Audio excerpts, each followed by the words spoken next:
Well, the voting's over. The polling stations have closed. Cyprus EU Elections 2014 have not gone according, I think many would say, to plan.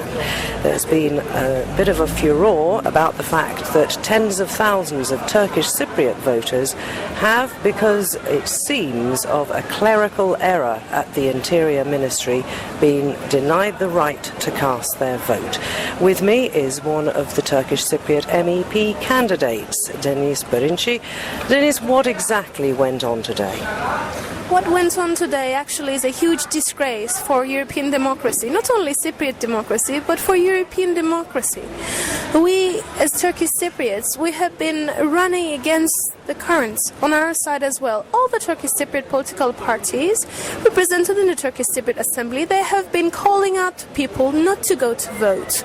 They have been calling people to boycott these elections. We have stood up against them, and we took the bold step, and we did enter the elections here, just to be faced with additional difficulties put in front of us by the Republic of Cyprus.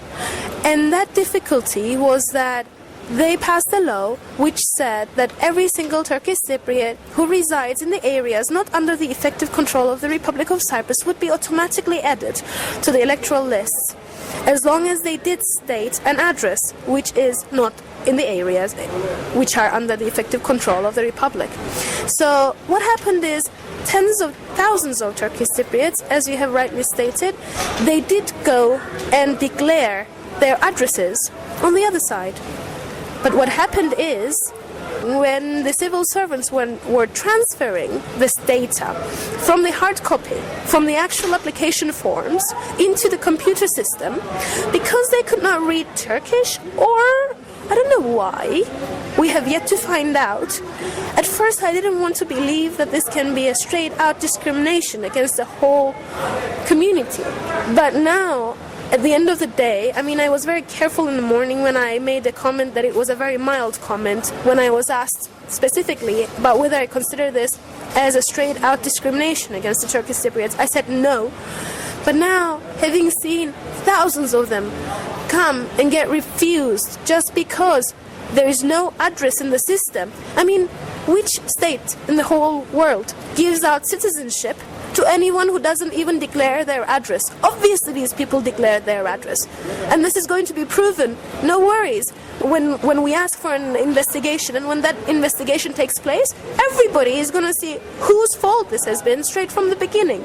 I mean, the Minister of Interior Affairs himself came out and told us that there are 10,000 Cypriot citizens with no addresses declared. How can this be possible, for goodness sake? So basically what happened was the people who had assumed, if they'd read the rules, that they would be allowed to vote, they were told, I think, to take their ID cards, their Cypriot Republic of Cyprus ID cards, and they did, but with those cards they were still not allowed to vote. Exactly. And in fact, you know, I know that this is what happened because I was there, present myself, when my own grandfather went and made his application. I know full well that we put as his address Göçmenköy, which is a district of Nicosia in the northern parts of Nicosia. But if the civil servant didn't know what Göçmenköy is, the easiest thing was to see that he was born in Paphos, so they put down as his residential address Paphos. But the man was born in Paphos. It's been years since he last had the chance to live in Paphos. He still goes there every weekend to visit his place, but his place is only stones. There's not even a house there. And the government is looking at his face and claiming, no, you live in Paphos. So they actually even told him, you should go to Paphos and vote there. What kind of a joke is this? Well, he wouldn't have been allowed to vote in Paphos if they had his address in Paphos, because he probably hadn't gone to put himself on the electoral register, which is what people with addresses in the Republic needed to do. It's as if the Republic is making straight-out fun of its own citizens. I mean, this is unacceptable. The other problem I see with all of this, apart from, yes, you say there should be an investigation, one certainly hopes that there will be. You said that the Minister of the Interior came down to the polling station this morning. What did he say? Because actually the ultimate responsibility for this is his. He is the minister. The buck stops on his desk. Did he take responsibility? Absolutely no, by all means. And in fact, he went further to accuse us, to blame us for all this mistake that he himself is personally in charge of. He claimed that in that particular polling station, which was near the Leader Palace, he claimed that only 3 people had been rejected till the moment that he arrived there, which was a huge lie, of course. There were hundreds of people that were getting refused, but this is all unrecorded because somebody comes and they're declined, and there's no official registration about how many people have been suffering. We have been there. I was there personally. I was observing the frustration of the people. I was the one who was getting phone calls from all the different polling stations saying, Deniz, we went there with buses and we were not allowed.